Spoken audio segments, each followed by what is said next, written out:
Okay, good morning. So Aniruddhan, this thing seems different.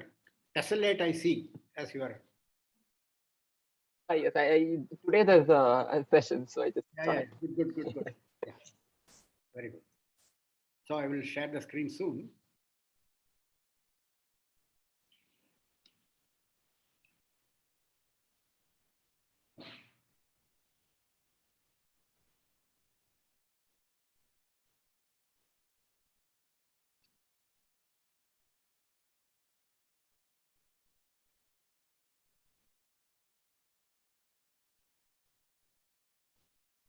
Okay, so good morning everyone who is present.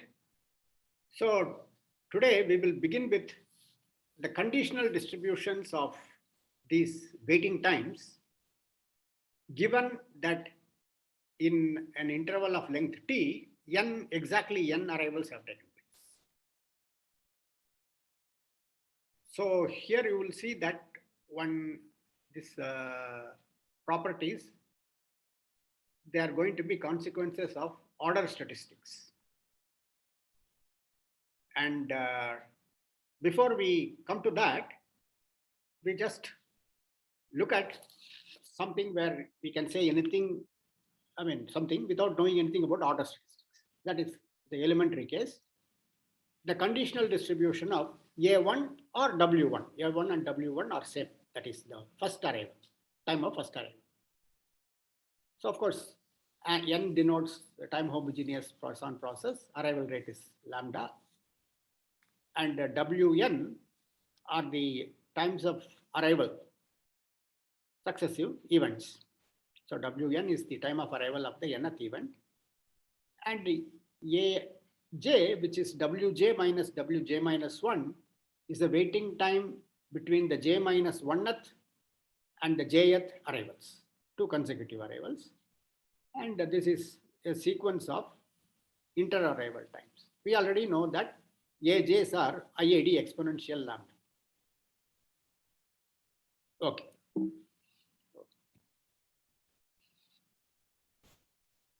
So first result is for any s less than or equal to t, basically less than t, probability that the random variable a1 takes the value between 0 and s, given that nt equal to 1.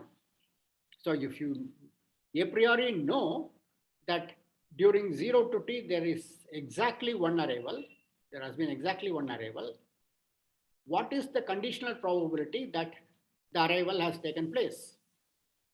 So if you take an interval of length s inside 0 to t, then it says exactly one arrival has taken place. That conditional probability is just the uniform distribution over the interval 0 t.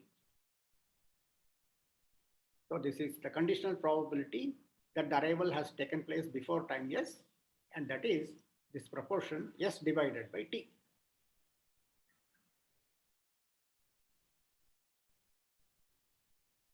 Okay, please note it down if you want to. Yeah, this proof is more or less an exercise. So you just have to note that a less than s is same thing as the event ns greater than or equal to 1. So that means even the first arrival is taking place only after time s. So use the independent increment property and the first theorem on Poisson process that we proved. So using that, the required conditional probability, writing it out, probability a1 less than s and nt equal to 1 divided by probability of the denominator. And that is from this observation, here we have this.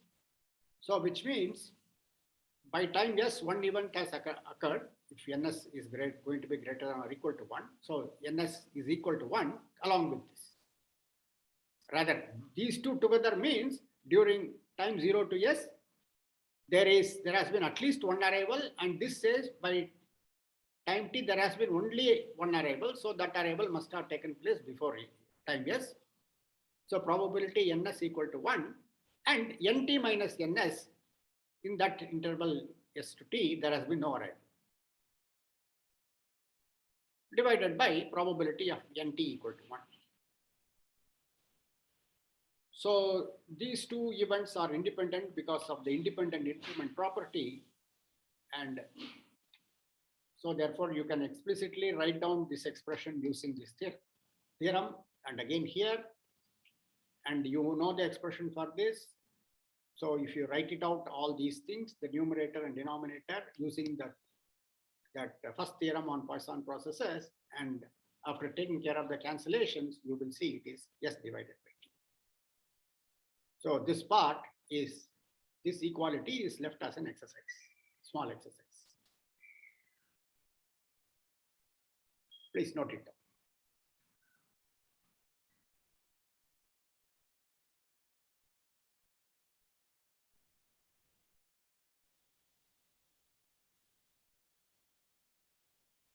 Okay.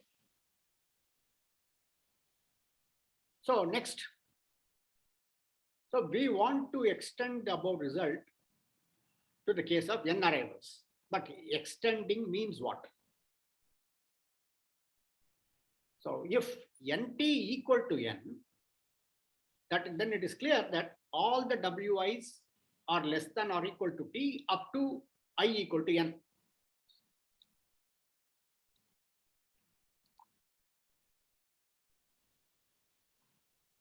So the natural question is, what can one say about the distribution of the n-dimensional continuous random variable, that is w1, w2, wn? We know that that is a continuous random variable, given that np equal to n.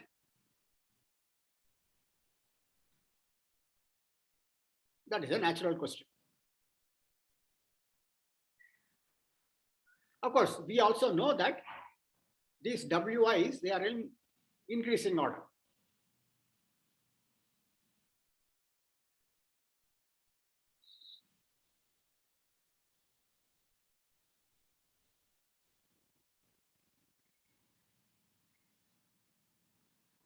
So this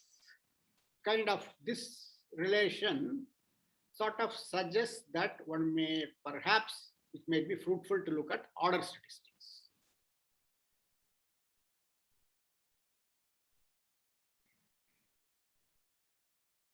So we will look at order statistics, and some of you might have seen it in your earlier course, and this is for benefit of those who might not have seen it. Okay. So let y1, y2, yn be independent, identically distributed, one-dimensional continuous random variables. And let little f denote their common PDF.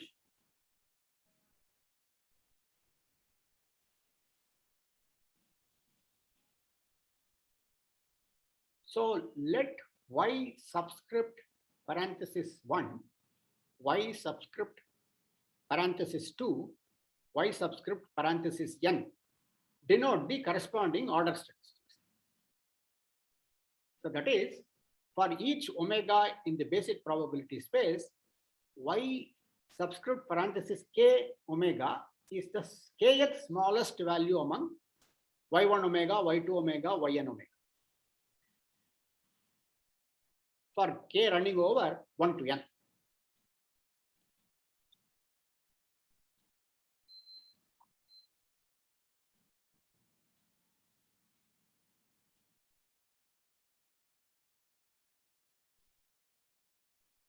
It is not difficult to check that each y sub k, sub parenthesis k, is a random variable.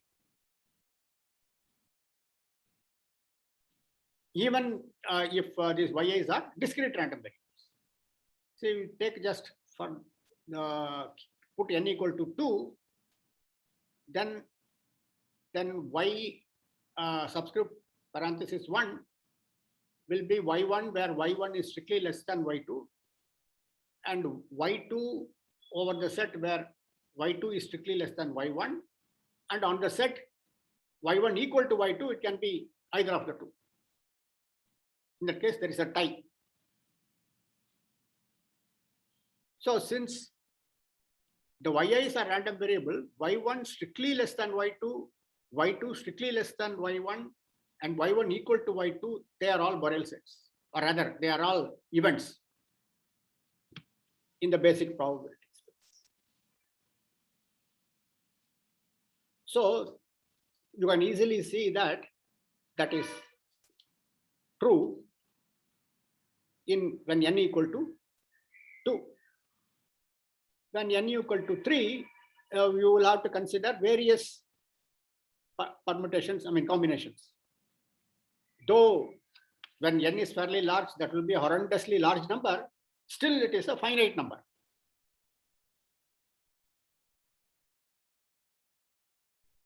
The level of difficulty is not more in principle. Of course, in practice, it's a difficult case.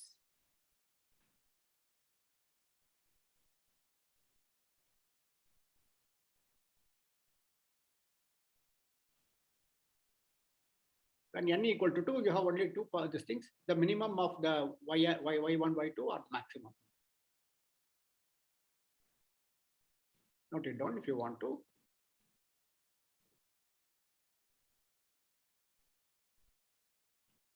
So in particular, y sub parenthesis 1 is the minimum of these guys, and y sub parenthesis n is the maximum.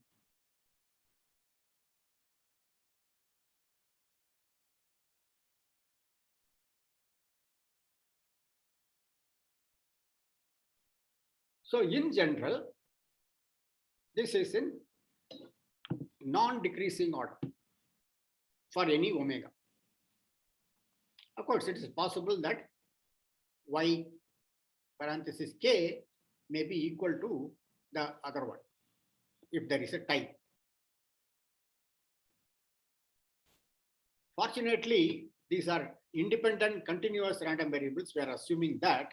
Therefore, probability y1 equal to yj is 0 for any I not equal to j.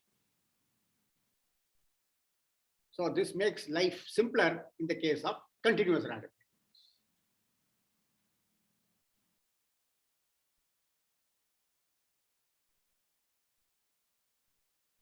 Those of you who have done measure theory will immediately see it. See, if these are independent random variables, then y1, y2, or yi, yj will also be a continuous random variable, the two-dimensional. So your two-dimensional continuous random variable, yi equal to yj means it is taking value in the one-dimensional subspace given by that diagonal line. So the probability of taking value in a one-dimensional subspace for continuous random variables is 0. The proof is very similar to, in the case of one-dimensional continuous random variable, the probability of taking a particular value, let us say the random variable, say the normal random variable or the exponential random variable, taking the value plus 10 exactly, that probability is 0. So how you prove that? The proof is going to be similar in higher dimensions also.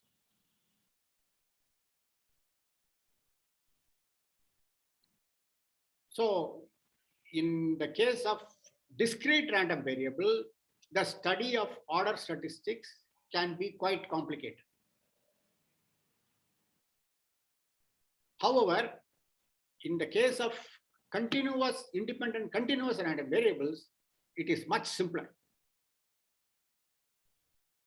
So this is one case where the discrete random variables are more difficult to handle than the continuous random.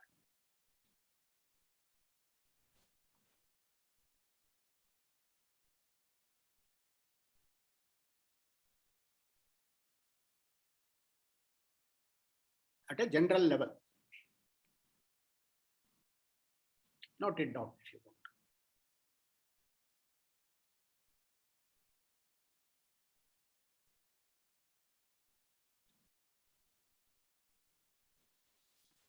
See, in many instances, the discrete cases can be quite difficult to handle. The so-called difference equations and things like that can be very difficult to handle. And very often, many of the continuous things have been proposed as kind of approximations. The differential equations are relatively easier. They have better structure because in the continuous case, you have the entire machinery of calculus at your disposal to use, which is a very, very, very powerful tool, calculus and its more rigorous counterpart analysis, things like that, or functional analysis and so on. So many discrete case to handle can be very difficult when the numbers are huge.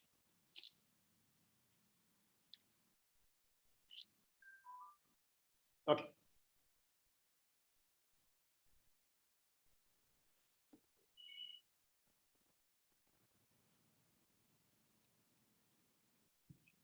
So because the probability of a tie is 0, in this case, we will have probability y sub bracket 1 will be strictly less than sub bracket 2 and so on. That probability is 1.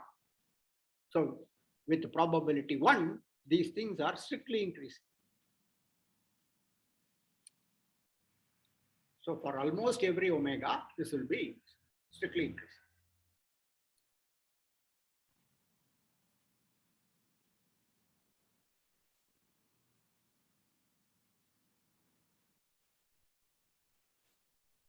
So now let us denote by this delta n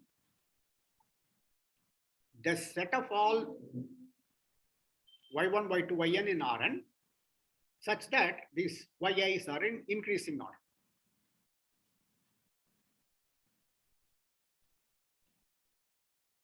So because of this observation, if you take, let's say y1, y2, yn are independent, IID continuous random variables, and the corresponding order statistics, it will take value. Oh, there should be a subscript n here. There's a typo, please rectify it. Probability that the order statistics takes value in delta n is 1.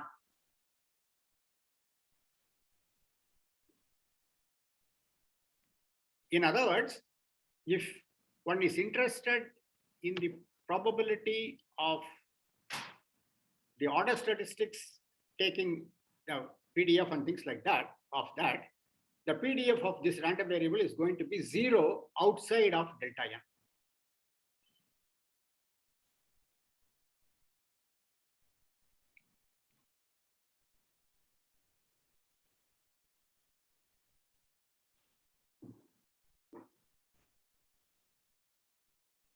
Yeah, that's what I'm repeating.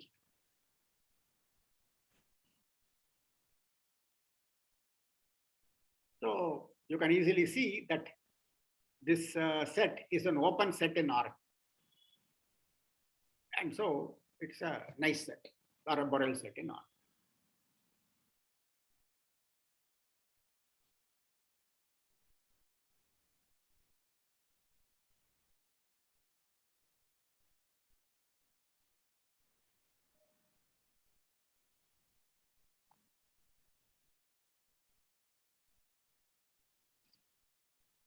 Please note it down.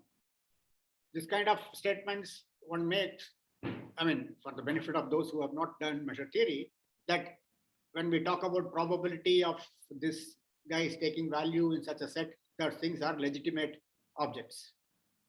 There is nothing illegal about them, mathematical.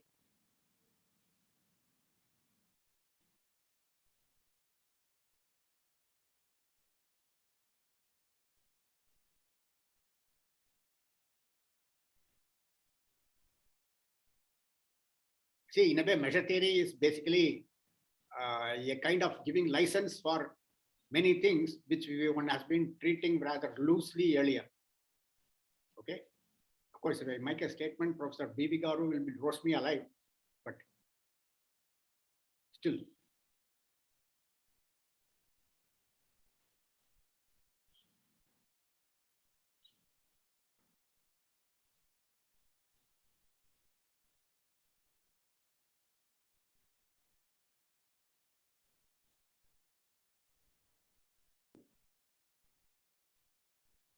Okay.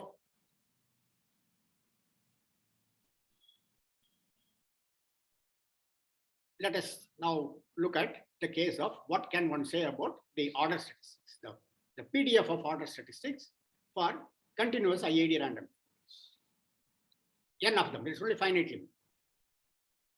Since YIs are IIDs and PF is the common probability density function, the probability density function of the n-dimensional random variable y1, y2, yn, we know.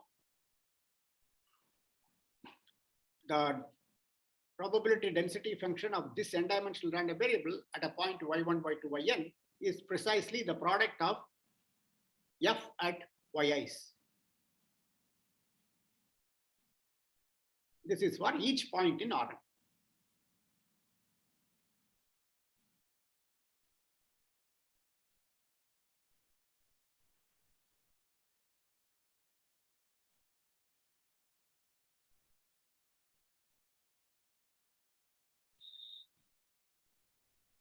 So now let B be, let us say, a set like an open rectangle completely contained in this delta n.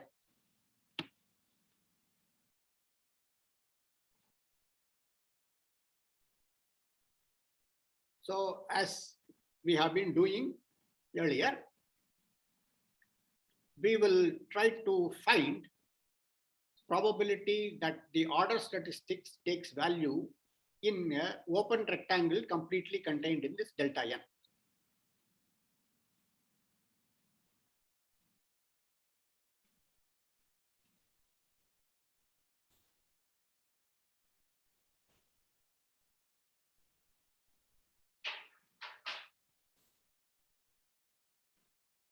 So if the order statistics were to take value in B, where would y1, y2, yn be taking values? So that is pretty simple to determine. Yeah, you note it down if you want to.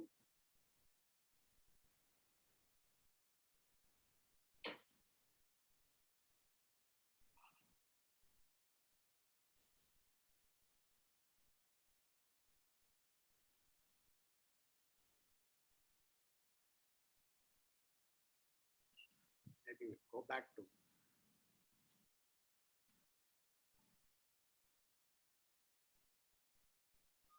Yeah, see, once you have this kind of relationship, if you consider y sub bracket 1 at omega, y sub bracket 2 omega, y sub bracket n omega, this is going to be just a permutation of the coordinates of y1 omega, y2 omega, yn omega. So if we want to, this guy is going to be is a point in delta n.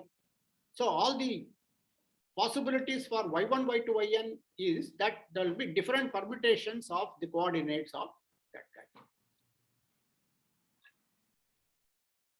So this observation gives a handle on this situation.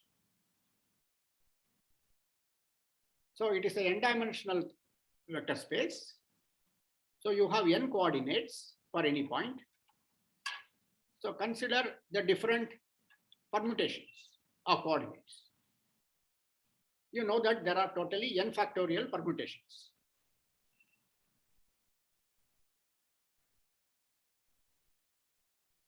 And let us denote the identity permutation corresponds to B itself. So B1 is B.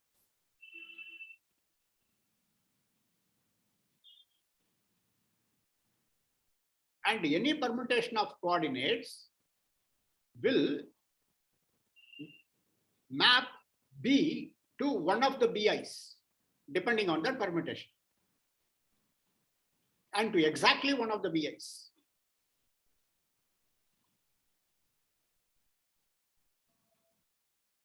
And these are going to be disjoint sets because we are assuming that this B is completely contained in our delta n. Delta n is the set where the YAs are strictly in increasing order. The subset of Rn where the things are. See, in two-dimensional case, it is easy to see. You draw the x equal to y line, and your B1 would correspond to, or rather the delta 2 in this case will correspond to the upper part of what is lies above. And there are only two permutations, the identity plus the other one interchange of coordinate is the lower.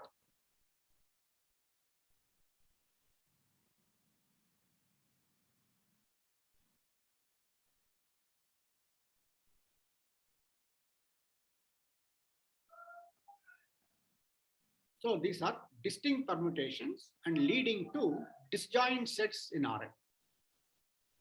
And of course, the first permutation corresponding to I equal to 1, we take just the usual thing. So that we denote by B1.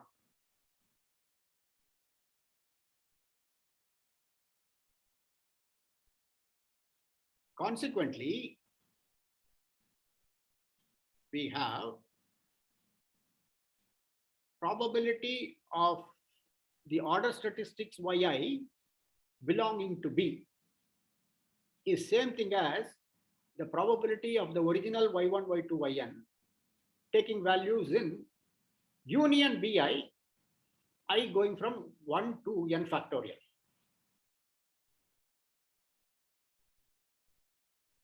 And since these bi's are disjoint, this probability is precisely the sum of these individual probabilities. So summation I going from 1 to n factorial, probability y1, y2, yn taking value in bi. And since f is the probability density function of this n-dimensional random variable, this probability is just integral over bi, f evaluated at z1, z2, zn. By the way, since B is assumed to be an open rectangle, the bi's will also be open rectangles. Maybe, perhaps, if the rectangle has, maybe if it looks parallel to one axis, there it may be parallel to another axis and things like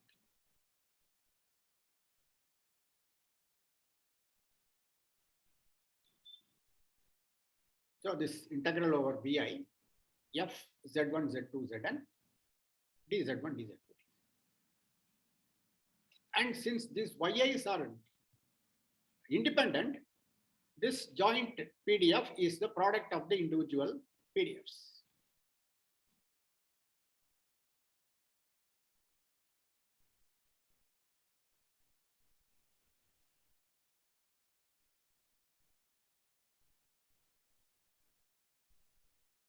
So now the integral over bi of this guy.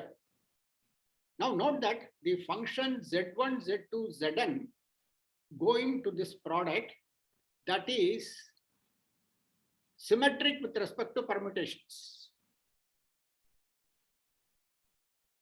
After all, a permutation of z1, z2, zn would be the same things written in a different order.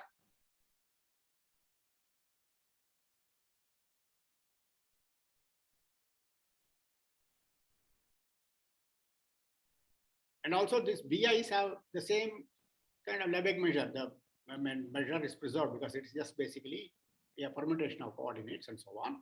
So you can easily visualize that integral over bi of this object, for each bi, it will be same thing as integral over b of that.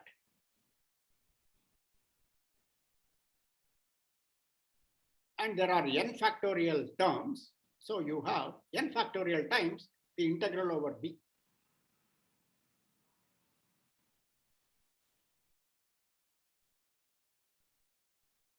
I think that for the last equality, I have explained the reason.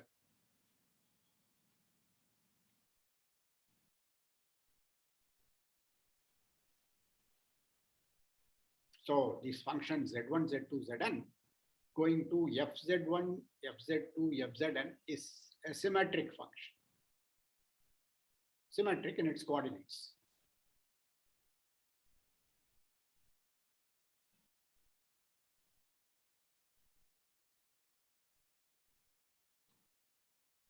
And also this that integration is with respect to this Lebesgue measure that doesn't change over the BIs. The Lebesgue measure is preserved under permutation of coordinates, or rather the area element or the volume element is preserved under the, or even higher dimensions, volume element is preserved under permutation of coordinates.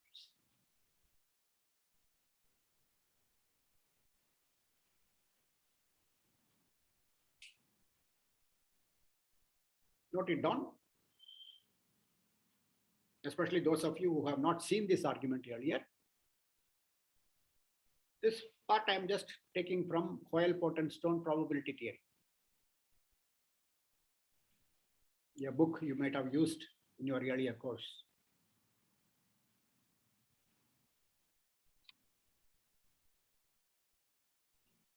Okay.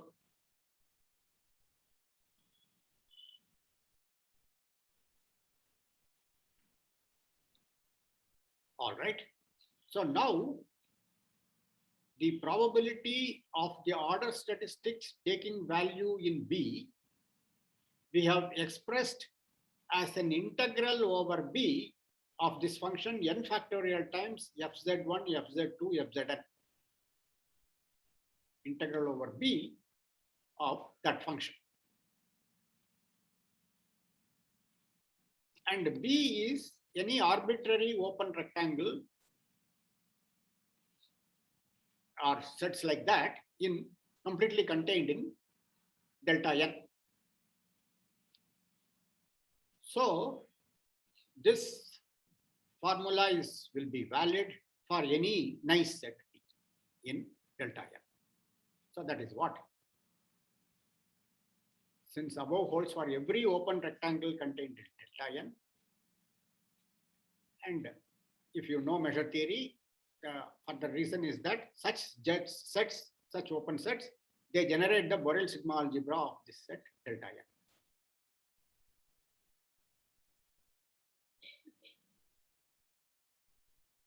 So on any such set, we have got this formula, that is probability of that random variable taking value in B is integral over B of this function n factorial times this function. So that should be the probability density function of this n-dimensional random.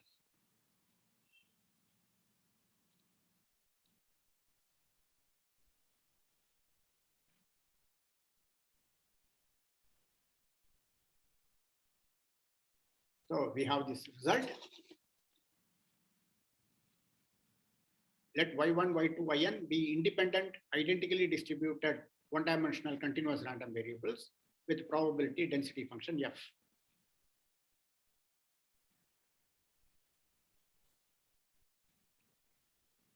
Then the probability density function of the corresponding order statistics y subscript bracket 1, y subscript bracket 2, y subscript bracket n is given by g y1, y2, yn is n factorial times fy1, fy2, fyn if y1, y2, yn belongs to that delta n. That is y1 strictly less than y2, strictly less than yn.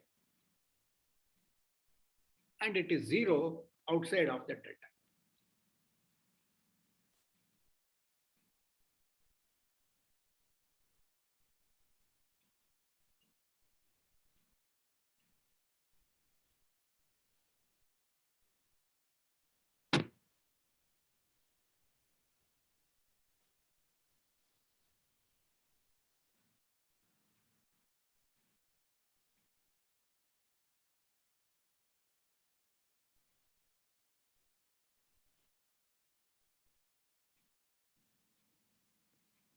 So the next is a corollary of this result, immediate corollary. And for using this kind of relation, there are many things concerning order statistics you can derive for various kinds of continuous random variables. Those things you can see books on probability theory or order statistics. for us, the thing of importance is when this random variables are uniformly distributed over a interval. It's a corollary. Suppose the YIs are IID random variables having uniform distribution over 0 to t, where t is a fixed real number, positive real number.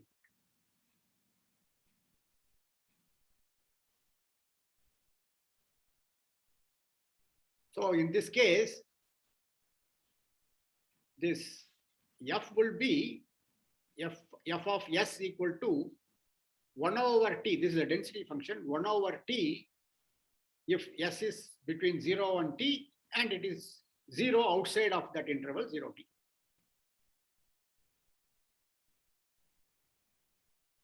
So to get the corollary of this, when the YIs are uniformly IID uniformly distributed random variables over the interval 0 to t, you have to replace each of these by 1 over t. So then you have this result. The PDF of the corresponding order statistics y1, y2, yn, or rather y sub bracket 1, y sub bracket 2, y sub bracket n is given by h at y1, y2, yn is n factorial times the nth power of 1 over t. If here the delta n is, you need to find only those things which are greater than 0, because your uniform distribution is itself is over 0 to t. So all these points should be between 0 and t, and they should be in increasing order.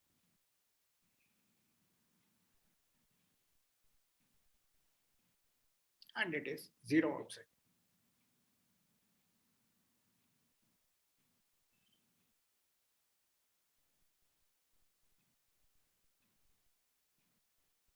So in our case also, you will get an expression like this. W1, W2, Wn, given nt equal to n, or rather the order statistics.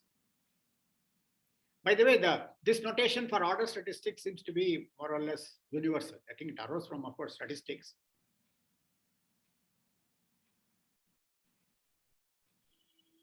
So one sort of continues with this notation.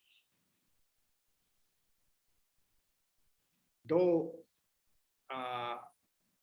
initially it might look somewhat this thing, but it conveys a lot of information, right?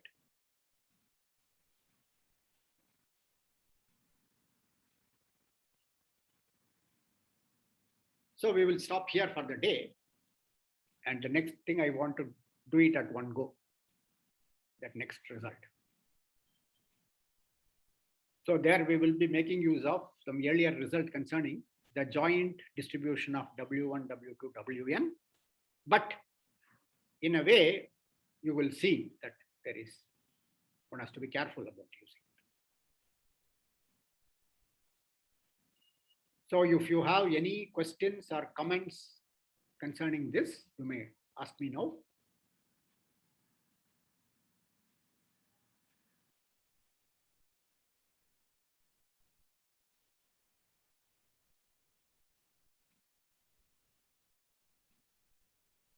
Otherwise, we will finish the session today. Now, stop sharing. And so we will meet again on Monday. Take care. And oh, by Monday, some people might be in the campus. Okay. I think the thing starts from tomorrow, I think, coming in. Okay, take care. I'll be traveling on Monday, so I'm not sure if I'll be able to attend class. Pardon? I'll be traveling on Monday, so I'm moving to campus on Monday. So 7 o'clock is my bus. Okay.